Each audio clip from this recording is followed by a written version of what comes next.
Another big story we're following tonight. Western New York's war on drugs makes a direct hit. Authorities say they seized massive amounts of cocaine and marijuana.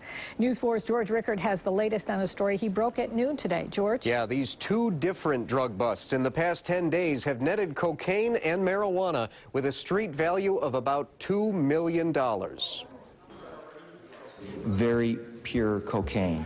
Cocaine with a street value of over $500,000, 70 pounds of marijuana, and $170,000 cash were all seized from this home on St. Amelia Drive in the town of Tonawanda, the home of 40-year-old Richard Himbury. His drug trafficking activities extended beyond the town of Tonawanda into other cities and areas within the Western New York area. It extended all the way south down to the towns of Olean and Salamanca.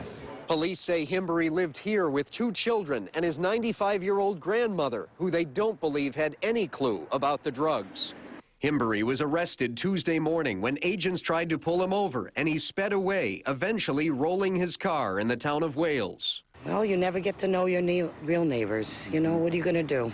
It happens. Himbury's neighbor says he actually made a point of returning a $5 bill that his children had found near her house. He came over, apologized, and he gave it back, and that's how I got to meet him. Real nice man. 10 days ago, in an unrelated case, agents seized nearly $1 million in cocaine from three other men: LaTorrance Travis of Buffalo, Carl Odersch of Louisiana, and Luis Zuniga, a resident alien from Mexico. Mexican traffickers have been involved with selling quantities of cocaine, and some of that cocaine has worked its way up to the Western New York area. The amount of cocaine and marijuana which has now been seized in the last 10 days alone constitutes a huge and tremendously large amount of narcotics that is pouring into the Western New York area.